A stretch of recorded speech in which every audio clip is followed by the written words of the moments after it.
welcome back. All right, so I want to get right to the point today because I am going to be heading out really briefly, but I want to talk to you guys about this heat that everyone is so afraid of. Um, Heat has gotten a lot of bad press over the past few years, and I don't like that. Heat is not bad. Heat for the hair is not bad. In some spaces, in most spaces, it is required to not cause split ends in certain hair textures, like all of that. So the myth of it's too much heat or I had heat damage, you guys have taken phrases and ran the wrong way with them. So I know I see some things in my background. I'm like, let me not promote any particular brand, even though I know y'all see a bunch of pattern in here. But at the salon, there's a variety of products based on what we might need or I might need to use for certain hair textures. But just want to shout out Design, Affirm, other things that are not here at the house to use because they're at the shop.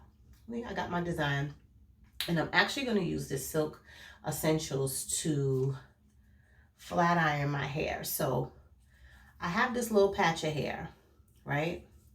And I want to talk about the heat because of the color.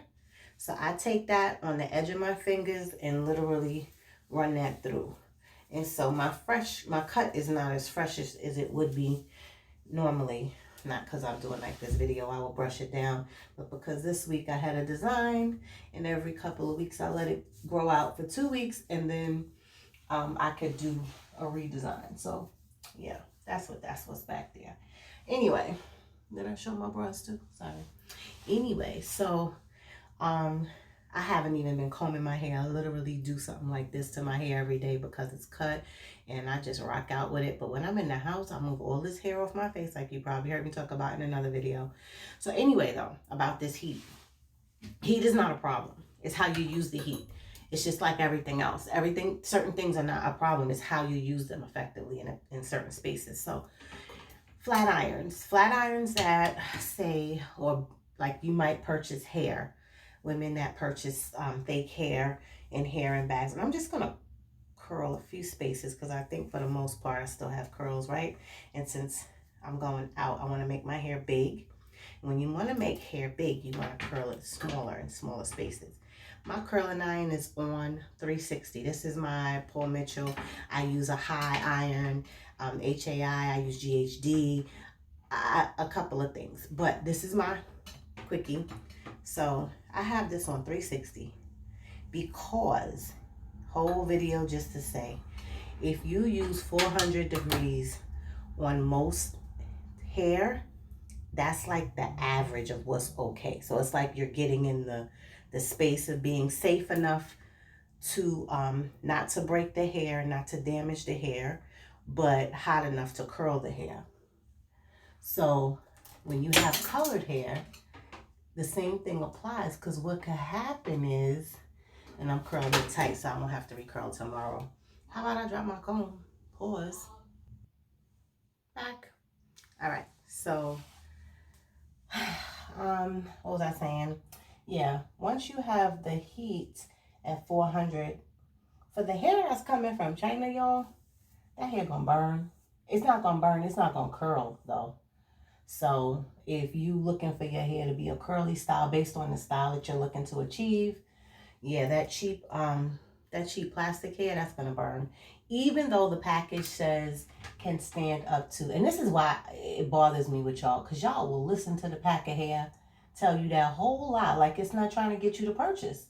Obviously it wants you to purchase. They want you to purchase it. So they're not gonna say, yeah, it can't curl, it's totally plastic and it's gonna shrivel up. When the hairstylist use a real iron, a professional iron on it, it's gonna just, singe or just go limp is what happens. It'll either singe, it'll either singe or go limp. Those are the really fun days. And then y'all are sitting there like you got a whole head full of hair in or some tracks that you ready to blend in and go. And then you're mad because your hairstylist is like, yeah, we can't achieve this style. And see, some people don't realize they can't achieve the style until the hair's already in the head, which is why a lot of people would say they would only, a lot of professionals that I know say that they would only provide the hair. Like me, I'm that person too. You can't bring hair to me if I'm doing your hair, because I don't know what kind of hair you are going to bring, and we don't have time to waste that way. Telling you when you get to me that the hair can't be used, and so now we've wasted time. So anyway, back to all this color that I have in my hair. I have a light color process, I have highlights, I have this and that. They're growing out at the roots right now, but I still have to be careful because that hair is processed very much with a lot of color. And so what I like to do is keep that flat iron on about 350. If I need a little more heat in the areas, because my hair that's growing out, that new growth hair, could be a little different, and I want it to super straight, and I do want it to be straight, then I'll bump it up to 400. But mostly right now, I just want to put a little bit of base curls in the bottom part of my hair. No, actually, I don't. And see, like when I see a piece and I'm gonna curl it and it feels like it could be a little, I'm not even gonna take a chance of being a little dry at all. I'm just gonna coat it right away. I put a little more of that serum on my fingers. And why I use serum is not grease, is because serum will allow the hair to still be light and movable. I like fluffy hair. I don't like my hair to be stiff or stand still. And I think that when you have short haircuts, because you want to be able to do, you know, stuff like this, you want to be able to fluff it out, make it move around for you. Boom, like stuff like that. You can't put oil in your hair. So that being said, I am going to continue these curls. And this is the thing. I never know which direction I want to curl my hair. It was molded to the front on this side, but I might take the comb and like lift the whole other side. You know how some days like it looks better to one side than the other. And I have them cut up on both sides, so it doesn't really matter. But anyway, so 350 degrees, 370 is like my max with these ends. Let me tell you why. Because not only will the hair singe and burn for fake hair, for real hair on your head, it'll singe as well. And then it will be non-effective altogether. Totally not effective. So it'll burn out your hair. The higher the heat, the drier you make the hair. Make sense? And as you're drying out the hair, it's becoming brittle and it's going to break. So colored hair, relaxed hair, any kind of movable hair you want to. I keep dipping by the way, I keep dipping my fingers, grabbing a little bit like each piece, because I'm probably not going to have to put anything on this tomorrow. But again, because it is so light and I'm using so little bit, so small amounts of it, such small amounts of it, it'll be fine. And so I think this is molded coming to the front. Look, me trying to change direction, so when you get your hair flattened and molded, that's what molded is, right? To one side or one direction, the hair is going to follow suit with that. And so I did curl it a couple of times. So did y'all get that? Like, I know I'm probably going to have to fast forward this video to get through to the other side, because I'm taking my time with the curls in this section. But I wanted y'all to get the fact that the higher the heat, let me say it again, the higher the heat doesn't mean the straighter the hair. It means that it will break the hair. Based on your hair texture, if you have colored hair, once you've had colored hair, you have to adhere to the colored hair. You can't be like, oh, I want it to be flat and I want it to be super straight, so I'm just gonna, nope, put some serum on it. If you have a head full of colored hair that wasn't colored properly, like it was, I won't say bad products, but products that are harsh, then you might be able to put straight oil on your hair and flat iron it and still be okay, because you need to coat the hair. Does anybody understand that part? Like you're coating the hair to shield it from the heat that you're about to place on top of it. Again, doesn't mean heat damage. It just means you're preventing heat damage from happening, right?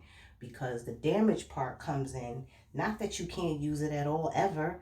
The damage happens when you're using it out of contact in the wrong way, overload. Every time you see a little piece sticking out, and you have a weave or a leave out, instead of you just putting a little oil on it and smoothing it down, you heat the whole top of your head. Every time you singe it or do that, it's going to create it's going to create breakage, drying out the hair. And what? Dry hair, dry colored hair. Let me rephrase. Dry colored hair is bad, and that's when it leads to breakage and damage, and then it spirals down from there. And then should we talk about how y'all don't get haircuts or trims? And so when I see in these comments, and guys, feel free to comment below and ask me questions. This is like literally what I'm on YouTube for. I'm living for this. And I see you guys asking questions to people who are really not stylists to anyone other than their own hair texture. If you haven't, let me give y'all a good way to tell if somebody is a hairstylist or can even like give you a certain amount of advice. Because some people will be like, oh no, I do my friends, I do my mother, she got 4C, she got 5C, blah, blah, blah, blah, blah. Cute. If you haven't done over 100 people, 100 people is mastery, 10,000 hours of different people, okay? Then you cannot, and sometimes you need to be doing the same hair texture on a different head, will come out in a different way also. But if you have not at least touched 100 different heads, different people, you really can't judge a product. You really can't say whether something is good or not. Like, there's really no good way to tell. I mean, and as an instructor, cosmetology instructor, as a woman who's been in this business for 20-something years, you can ask any of my cohorts or friends, like, sometimes you get somebody that you might have had and their hair is changing. You have to have had several instances, just like doctors practicing, in order to know. They had to have practiced on people before they really know, oh, this looks like the common cold, or this looks like this looks like, and you still can't say. You could say what something looks like, but you still have to get involved in the hair, get involved in the process, really examine it to see. Because it could look like one thing on her hair, but on your hair it could be something different. So consultations matter. Professional stylists are absolutely still relevant. I know you guys just want somebody to say that going natural is the best and only way. And some of you can say that. And for some people it could be the truth. But there are a lot of people who that's not the truth. You guys don't know whether I'm natural or relaxed. Probably you think I'm relaxed because my hair is straight. My hair has been processed so much that the actual color made my hair texture change. So it actually loosened up my 4C curl pattern. And guess why I don't care? Because it's not about the curl pattern for me, guys. It's about the hairstyle and the look that I want. And as long as the look is healthy and safe, what I'm going to do is, because I'll tell you guys all the time, don't get a hairstyle that's going to mess up your hair if that's not what you know, just for the look. What I mean is, I found a hairstyle is safe, is healthy, and the best way to keep it and manage it is not to curl it every single day, all day, whatever. Even if I want these little sweep and see curls, even if I want that to happen, and I want those curls to be there, I'm not going to curl my hair every day because I know it's a process. But if I am going to put some curls to it, I'm going to put some silk on it, or what would this be? This could be silk for some people by Design Essentials. My other favorite is BioSilk. Yeah, it could be a serum of some sort. Some serums are heavier than others, so we'll be mindful. But that's it. I really wanted to talk to you today, guys, about heat not being the devil, not being the enemy of all enemies. Some of you ladies need heat based on your hair texture, and if you're going to wear certain hairstyles that when you wear your hair curly or what have you, and you need to come and get trims, some people some people can get trimmed wet, some people need to be trimmed dry, and dry, blown out, different things. And some people don't. We can do it without that. But the best thing I could say is, because we're all different, everyone's hair is different, everyone's texture is different, all of that stuff, right? The best thing I can say is follow what works for you by checking in with the stylist, remembering that heat damage doesn't come from the actual heat, right? It comes from how you use the heat. I hope that makes more sense for you. So Don't care about if the package says 400 degrees. If your hair is colored and you're using your hair, or if you're using weave hair, actually hit it to 350, right? Don't overuse it excessively at all anyway. Overuse is daily. And if you're going to do it, you have to protect your hair with something. Just like I did piece by piece, I took my time. You got to protect your hair, every strand of it, in order for it not to break and cause damage. And you got to get your trims. All right, so I hope you guys are loving my look. I'm headed out. Have a great day.